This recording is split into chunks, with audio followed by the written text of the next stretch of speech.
एक बार फिर से आप सभी का बहुत बहुत स्वागत है। हम अध्ययन कर रहे हैं मत्ती रचित सुसमाचार का और अब समय है कि हम उसके 11वें अध्याय और उसके पहले वचन से आगे का अध्ययन करें। मेरे प्यारे भाई बहनों, मैं चाहूंगा कि आप इसको पहले वचन से लेकर के 19वें वचन तक जरूर पढ़ लीजिए। अगर आपने पढ़ लिया है तो ठीक है, बाइबल भी अपने पास रख लीजिए। अगर नहीं पढ़ा है तो अभी इस रिकॉर्डिंग को अभी पॉज कर दीजिए, रोक दीजिए और पहले पढ़ लीजिए, फिर आगे का सुनिएगा। आशा करता हूं कि आपने जरूर पढ़ लिया होगा। तो यहां पर हम यीशु और यूहन्ना बपतिस्मा देने वाले के विषय में बात कर रहे हैं। यूहन्ना बपतिस्मा देने वाले के विषय में मैं आप लोगों को बता चुका हूं और बाकी हम लूका रचित सुसमाचार में जाएंगे तो और भी विस्तार पूर्वक हम यूहन्ना बपतिस्मा देने वाले के विषय में देखेंगे। तो यहां पर हम देखते हैं जो यूहन्ना बपतिस्मा देने वाला है, जो प्रभु के मार्ग को जिसने सीधा किया, आगे आगे चला, वो बंदी गृह में पकड़वा दिया गया है। और हम देखते हैं कि उसने वहाँ के जो हाकिम है, वहाँ का जो राजा है हेरोदेस, उसने अपनी छोटे भाई फिलिपुस की या हम कहें फिलिप की पत्नी थी हेरोदिया, उसको अपना बना लिया था। अभी हम इस बात को आगे भी पढ़ते हैं 14वें अध्याय में, ठीक है। तो इस कारण से जब उसने उसको कहा कि तूने ये गलत किया है, तो यूहन्ना बपतिस्मा देने वाले को बंदी गृह में डाल दिया गया था। जब यूहन्ना बंदी गृह में था तब यहां से हम देखते हैं कि यूहन्ना ने बंदी गृह से अपने चेलों को प्रभु यीशु मसीह के पास कहला के भेजा। हम पढ़ते हैं, यूहन्ना ने बंदी गृह में मसीह के कामों का समाचार सुना और अपने चेलों को उससे ये पूछने भेजा कि क्या आने वाला तू ही है या हम किसी दूसरे की बाट जो हैं, ठीक है। तो यहां पर हम देखते हैं कि यूहन्ना ने ये कंफर्म करने के लिए अपने चेलों को यीशु के पास भेजा, प्रभु यीशु के पास भेजा कि क्या तू वही मसीहा है जिसकी हम बाट जो रहे थे या फिर हम किसी और की बाट जो हैं। तो यहां पर एक बहुत ही गहरा सवाल उठकर आता है कि जिस यूहन्ना ने ये गवाही दी हो कि ये परमेश्वर का मेमना है जो जगत के पापों को उठा ले जाता है, जिसने ये गवाही दी हो कि ये पिता, पुत्र और पवित्र आत्मा की उपस्थिति को जिसने ये दर्ज किया हो, तो क्या वो अभी भी कंफ्यूजन में है? और बहुत सारे अज्ञानी, मैं सच बोल रहा हूं मेरे प्यारे भाई बहनों, जब ऐसे अज्ञानियों को मैं जब परमेश्वर के वचन से खिलवाड़ करता हुआ देखता हूं, तब मैं बहुत ही दुखी और व्यथित होता हूं और प्रार्थना करता हूं, प्रभु जब ये तेरे नाम से प्रचार कर रहे हैं तो क्या इनका ये कर्तव्य नहीं, ये पूरे ज्ञान को प्राप्त करके कार्य करें? ये थरथराते क्यों नहीं है प्रभु? ये अधूरा ज्ञान लेकर के ये तेरे राज्य का प्रचार करते हैं, ये थरथराते क्यों नहीं, इन्हें डर क्यों नहीं लगता? एक बहुत ही बड़े प्रचारक को मैंने ये कहते सुना कि यूहन्ना बपतिस्मा देने वाले का सर कलम कर दिया गया, जैसे हम आगे 14वें अध्याय में पढ़ेंगे। आप पढ़ सकते हैं, पहले वचन से लेकर 12वें वचन तक इस बात को लिखा है इसी मत्ती रचित सुसमाचार में। तो कहते हैं कि परमेश्वर ने इस बात का फल उन्हें दिया कि उनकी गर्दन काट दी गई। बताइए, उनकी गर्दन काट दी गई क्योंकि उन्होंने प्रभु को पहचाना नहीं था, उन्हें कंफ्यूज कर दिया, उन्हें कंफर्म नहीं था और इस कारण से परमेश्वर ने उन्हें दंड दिया। कितनी हास्यपद, दुखी कर देने वाली बात है कि जिस यूहन्ना की तारीफ प्रभु इसी 11वें वचन में, इसी 11वें अध्याय के 11वें वचन में कहते हैं, मैं तुमसे सच कहता हूं कि जो स्त्रियों में से जन्मे हैं उनमें से यूहन्ना बपतिस्मा देने वाले से कोई बड़ा नहीं हुआ। प्रभु इस बात को वहां तस्दीक कर रहे हैं और परमेश्वर ने उसे एलिया की आत्मा और सामर्थ की अगुवाई में प्रभु के आगे आगे किया। तो इतना बड़ा मुकाम, इतने बड़े भविष्यद्वक्ता के लिए एक छोटे से नादान अज्ञानी व्यक्ति ऐसा कह देते हैं कि उसका सिर थाल में सजाया गया, इसलिए सजाया गया क्योंकि उसने प्रभु को कन्फर्म नहीं किया था। अरे इसके पीछे का मतलब जानते हो? हमें जानना होगा कि आखिर जब यूहन्ना सब कुछ जानते थे तो उन्होंने ऐसा क्यों कहा। क्योंकि मेरे प्यारे भाई बहनों, आज मैं आपको रिकॉर्डिंग के साथ साथ एक टास्क और दूंगा। एक वीडियो का संदेश मेरा YouTube का है यूहन्ना बपतिस्मा देने वाले के विषय में, उसका लिंक भी मैं आप लोगों को भेजूंगा। तो जरूर से जरूर समय निकाल करके आप उसको देखिएगा, आपको पूरा समझ में आएगा कि यूहन्ना बपतिस्मा देने वाला कौन था, उसका कार्य किया था और बहुत सारी चीजों के आपको सवालों के जवाब उसमें मिलेंगे। तो मेरे प्यारे भाई बहनों, यहां यूहन्ना बपतिस्मा देने वाले के जो चेले थे वो प्रभु के पीछे नहीं चल रहे थे, क्योंकि हम देखते हैं बहुत सारे ऐसे थे जो प्रभु के पीछे नहीं चल रहे थे, वो यूहन्ना के पीछे ही चल रहे थे। और यूहन्ना ये चाहता था कि ये अपनी आंखों से देखें कि ये वही है, क्योंकि यूहन्ना तो गवाही दे चुका था। जब यूहन्ना ये गवाही दे रहा था तो वहां दो चेले, पतरस और उसका भाई जो अंद्रयास है वो प्रभु के पीछे हो लिए थे। अभी हम यूहन्ना रचित सुसमाचार में इस बात को पढ़ेंगे, आप पढ़ भी लीजिएगा, ठीक है, पहले अध्याय में। तो हम देखते हैं कि बहुत सारे चेले हैं जो यीशु के पीछे नहीं जा रहे थे। तो यूहन्ना ने उनको वहां इसलिए भेजा ताकि वो अपनी आंखों से देखें और जान लें और उनके ऊपर गवाही हो कि ये वही है, ये वही है। तो यहां पर हम देखते हैं कि वो चेले वहां गए और वहां प्रभु से पूछते हैं, क्या आने वाला तू ही है या हम किसी दूसरे की बाट जो है? यीशु ने उन्हें उत्तर दिया, जो तुम सुनते हो और देखते हो वह सब जाकर यूहन्ना से कह दो कि अंधे देखते हैं और लंगड़े चलते फिरते हैं, कोढ़ी शुद्ध किए जाते हैं, बहरे सुनते हैं, मुर्दे जिलाए जाते हैं और कंगालों को सुसमाचार सुनाया जाता है। और धन्य है वह जो मेरे कारण ठोकर ना खाए। अर्थात प्रभु को पहचान कर, प्रभु को देख करके भी, प्रभु की बातों को देख करके भी जो उसे एक्सेप्ट ना करे वो मेरे कारण ठोकर खाएगा। तो जो वो धन्य वो हैं जो पहचान ले मुझे कि वो हूं मैं। तो वहां पर चेलों के ऊपर प्रभु ने अपने आप को प्रकट किया और हम देखते हैं वहां उसने ये सब कार्य उनके करके उसे दिखाया ताकि वो लोग इस बात का एक्सेप्ट करें। तो वहां यूहन्ना बपतिस्मा देने वाले ने केवल अपने चेलों पर उस गवाही को पूरा करने के लिए वहां पर भेजा है।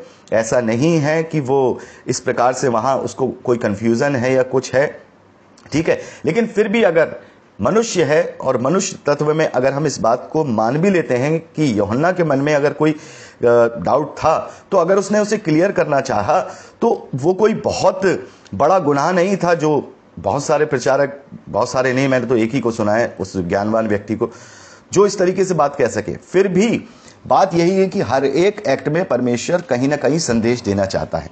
तो यहां पर हम देखते हैं कि इस कारण से वहां एक और गवाही यूहन्ना बपतिस्मा देने वाले के चेलों के बीच में हुई कि ये वही मसीहा है जिसकी हम जो यहूदी लोग हैं इंतजार कर रहे थे।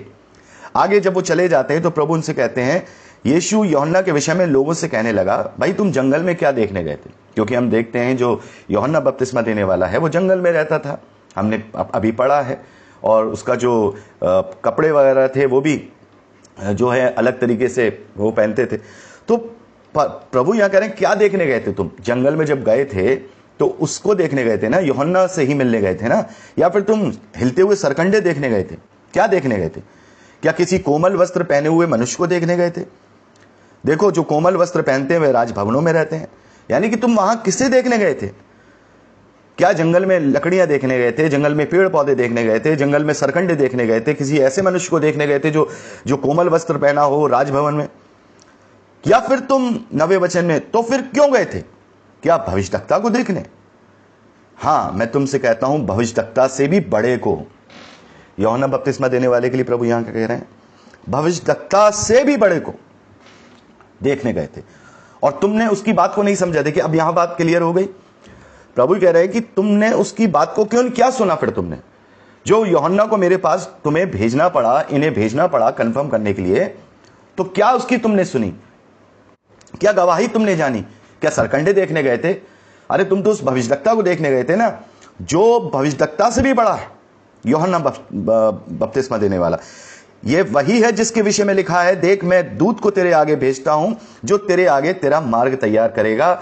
मैं तुमसे सच कहता हूं, जो स्त्रियों में जन्मे हैं वह यूहन्ना बपतिस्मा देने वाले से कोई बड़ा नहीं हुआ।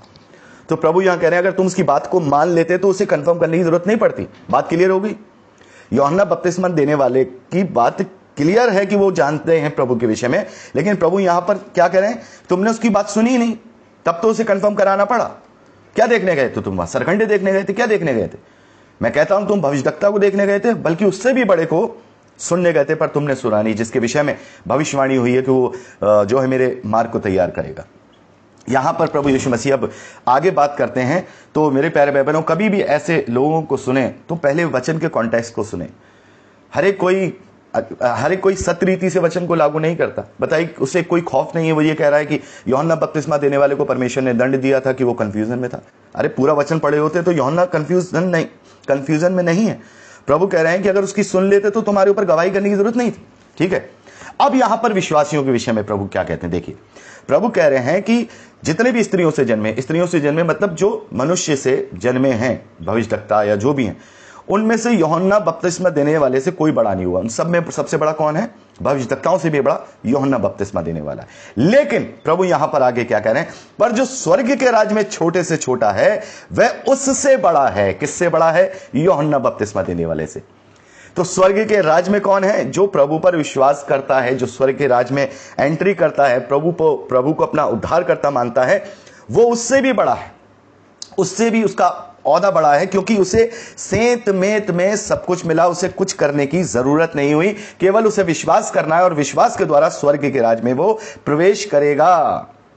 आगे लिखा है, यूहन्ना बपतिस्मा देने वाले के दिनों से अब तक स्वर्ग के राज में बलपूर्वक प्रवेश होता रहा और बलवान उससे छीनते रहे। ठीक है, यानी कि पहले क्या था? व्यवस्था थी, बलि विधान थे, मतलब शारीरिक श्रम से यूहन्ना बपतिस्मा देने वाले तक जो उस स्वर्ग के राज्य में कहें या फिर परमेश्वर के प्रजा के राज्य में उसके निकटता में जो जाते थे वो श्रम करते थे, वो बलि करते थे, वो विधान चढ़ाते थे, वो पर्वों को मनाते थे, वो सब चीज करते थे, व्यवस्था का पालन करते थे। ये बलपूर्वक जो है क्या है? जो इस व्यवस्था का पालन कर लेते थे वो तो व्यवस्था का पालन करने के द्वारा पापों की क्षमा पाते थे। लेकिन जो नहीं कर पाते थे, जो पापों में माफ कीजिएगा, पापों में पड़े हुए थे या उनको कोई देखने वाला नहीं था, प्रभु ने इसीलिए तो कहा कि मैं ऐसे ही लोगों के लिए आया हूं, मैं धर्मियों के लिए नहीं आया। जिनके मन में दया है, जिनके मन में आत्मग्लानि है, जिनके मन में प्रायश्चित है, मैं उनके लिए आया। लेकिन वो नहीं कर पाते थे। यह बलपूर्वक होता था। बलपूर्वक मतलब शारीरिक कर्म कांडों के द्वारा जो विधि विधान पुरानी व्यवस्था में दिए गए हैं, शुद्ध और अशुद्ध के नियम और ये सब इसके द्वारा होता रहा, छीन लेते थे। लेकिन यूहन्ना तक सारे भविष्यद्वक्ता और व्यवस्था भविष्यवाणी करते रहे। और चाहो तो मानो कि एलिया जो आने वाला था वह यही है, जिसके कान हो, जिसके सुनने के कान हो, वे सुन ले। ठीक है, अभी मैं इसके विषय में बात करूंगा। पहले मैं यहां बताऊंगा कि स्वर्ग के राज में यूहन्ना बपतिस्मा देने वाले से बड़ा क्यों है? क्योंकि अब वो प्रभु की धार्मिकता को ग्रहण कर रहा है। हालेलुया। क्या लिखा है? 2 कुरिन्थियों 5वें अध्याय 21वें वचन में, 2 कुरिन्थियंस चैप्टर 5 वर्स 21, कि जो पाप से अज्ञात था अर्थात प्रभु यीशु मसीह, उसी को परमेश्वर ने हमारे लिए पाप ठहरा दिया कि हम प्रभु यीशु मसीह में होकर परमेश्वर की धार्मिकता बन जाए। तो जो प्रभु के लोग हैं वो परमेश्वर की धार्मिकता बनते हैं। इसलिए बिना किसी बल के, बिना किसी जद्दोजहद के, बिना किसी बलि विधान के, बिना किसी व्यवस्था का पालन किए हुए, केवल सेंत मेत में विश्वास करने के द्वारा वो स्वर्ग के राज में गए। इस कारण से उन पहले लोगों से, यानी यूहन्ना बपतिस्मा देने वाले से भी बढ़कर उन्होंने वो मुकाम पाया है। ठीक है, अब प्रभु यीशु मसीह यहां जो कह रहे हैं कि मानो तो एलिया आने वाला था, वो यही है, जिसके कान हो वह सुन लो। तो यहां पर प्रभु यीशु मसीह बता रहे हैं कि भविष्यद्वक्ताओं की पुस्तकों में, हम मलाकी की पुस्तक और अन्य पुस्तकों में भी पढ़ते हैं कि यह कहा गया कि प्रभु यीशु, उस मसीहा के आने से पहले एलिया का आना जरूरी है।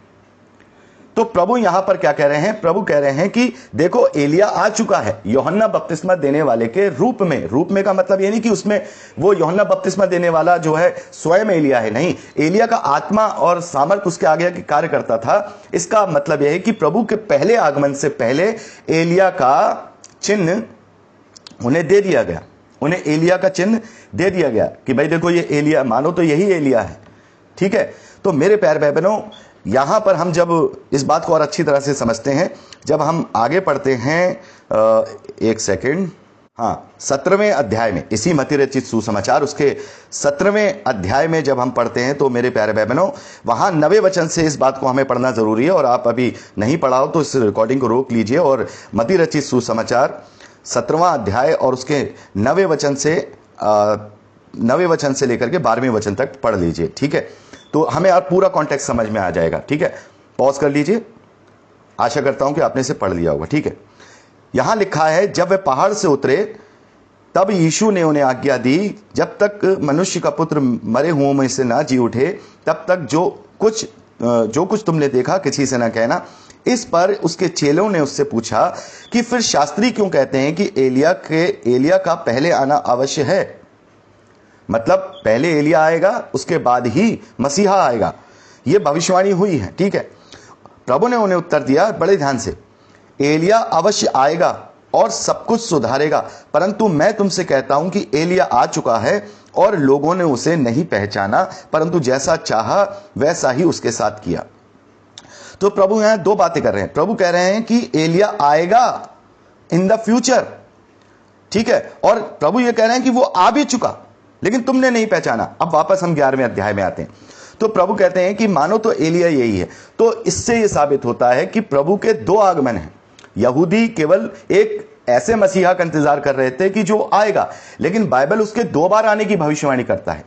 पहले जब वो पाप उठाएगा अर्थात वो बलिदान करेगा, और दूसरा उसका द्वितीय आगमन जब वो बिना पाप उठाए आएगा, ठीक है। तो जब वो दोबारा आने वाला है, जब प्रभु यीशु मसीह सेकंड कमिंग होगी, तब भी एलिया आएगा।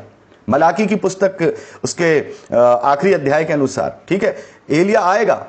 प्रभु कहते हैं कि ये तुम्हारे लिए भी चिन्ह हो गया। यहूदियों और इजरायलियों के लिए पहले आगमन का चिन्ह यूहन्ना बपतिस्मा देने वाला है, जो कि एलिया की आत्मा और सामर्थ में कार्य कर रहा है। मानो यही एलिया समझ लो से ये पहले आगमन का चिन्ह है, और दूसरे आगमन का भी चिन्ह यही होगा कि एलिया आएगा और अवश्य आएगा और सब कुछ सुधारेगा। ठीक है, 17वें अध्याय अभी हमने 9वें और 10वें वचन में पढ़ा, तो इस बात को हमें समझना होगा। तो ये दोनों चिन्ह यहां पर प्रभु ने बता दिए हैं कि मेरे द्वितीय आगमन से पहले भी एलिया का आना है, और मेरे इस पहले आगमन से पहले भी यूहन्ना बपतिस्मा देने वाले के विषय में कि मानो तो यही एलिया है। आगे लिखा है, मैं इस समय के लोगों की उपमा किसको दूं? वह उन बालकों के समान हैं जो बाजारों में बैठे हुए हैं, एक दूसरे से पुकार कर कहते हैं कि हमने तुम्हारे लिए बांसुरी बजाई, तुम ना नाचे, हमने विलाप किया, तुमने छाती नहीं पीटी, क्योंकि यूहन्ना ना खाता आया ना पीता आया, और वो कहते हैं कि उसमें दुष्ट आत्मा है। मनुष्य का पुत्र खाता पीता आया, और वो कहते हैं देखो वह पेटू और पियक्कड़, मनुष्य महसूल लेने वालों और पापियों का मित्र है, पर ज्ञान अपने कर्मों से सच्चा ठहराया गया है। तो मेरे प्यारे भाई बहनों, यहाँ पर हम इसके विषय में बहुत अच्छी तरह से जानेंगे, लेकिन आज के लिए इतना ही है। तो अगले दिन परसों हम 16वें वचन से दोबारा से इसको फिर से पढ़ेंगे और इसको बहुत ही विस्तार पूर्वक समझेंगे कि यहाँ प्रभु के कहने का क्या अभिप्राय है और प्रभु यहाँ पर किसके विषय में और बात कर रहे हैं। तो मेरा विश्वास है कि आज हमने जो भी सीखा है अच्छे से सीखा है। ठीक है, तो आज के लिए इतना ही। परमेश्वर हम सबको बहुत बहुत आशीष दे। Praise the Lord.